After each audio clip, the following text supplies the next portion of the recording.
Hey Life Coach family, it is day 3 of our fast, and I hope God's speaking to you as you lean into Him. Recently, I had this experience with a health coach. We were sitting together and he was explaining to me the importance of lifting heavy weights at my age to keep my muscles strong and the need to eat lots of protein and whole foods and throw out anything with more than 4 ingredients and chemicals, because he said the toxins were actually making my body sick and actually making it so that I couldn't lose weight. And as they talked, I found myself agreeing and nodding my head and adding in things as if I knew everything that they were saying already. And I was adding this knowledge that I had learned in books and I'd learned in articles and I'd learned from Mike and I'd learned from podcasts that I'd listened to. And I was just like, yeah, I know that. And then later God really convicted me. And I just heard him saying to my spirit, Holly, when is the last time that you went to the gym and actually lift those heavy weights? And when did you last track your daily protein intake? And he also spoke to me, go to your pantry. How many items in your pantry do you have that only have 4 ingredients? Because so many of them are filled with chemicals and preservatives.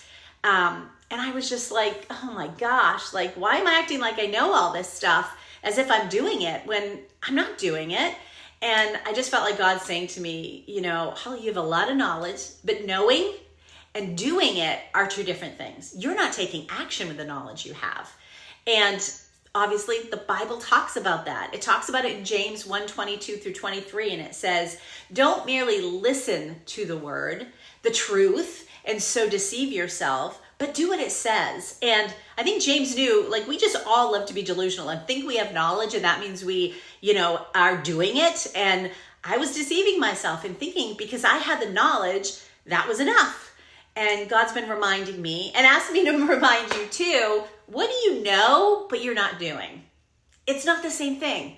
It's not just about our physical health, obviously. God's talking about our spiritual health, our mental health. God does care about our bodies, so let's not keep that off the table. He calls our bodies a holy temple. This is the vessel in which we get for our whole life to accomplish God's purposes in our life, to accomplish the calling on our life. So it's definitely spiritual too.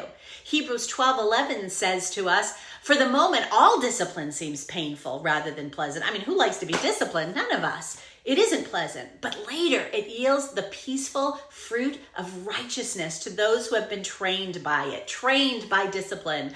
Oh, I need to train myself in discipline. When we live a disciplined life, we choose to do the hard thing that adds value to our life rather than the comfortable, the easy things, the things that bring us immediate gratification.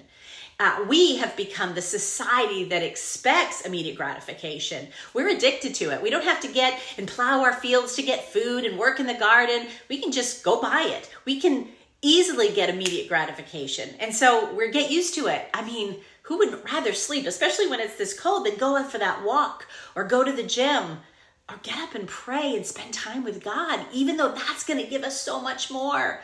These Bible verses teach us that it takes discipline and action to live out the calling on our lives. To have that amazing marriage, we need to put the work into it. To have that career, we need to spend time in it, that family life.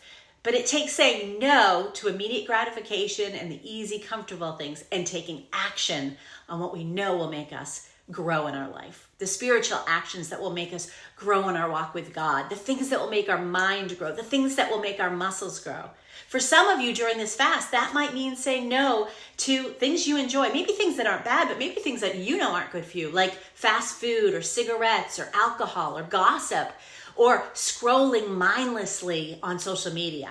Now, here's the good news. Science shows us that when we practice over and over delayed gratification, we actually strengthen our brain's ability to make better choices. We all need that.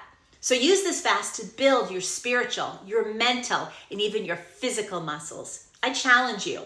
Don't let Satan fool you the way he's been fooling me into thinking that knowledge equals action. And let's together commit to moving from good intentions to godly actions.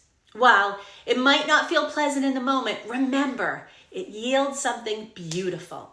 It yields peace, joy, and the strength to live out all of our callings. Praying for you, Life Coast Church. We love you. Have a great fast and a great day.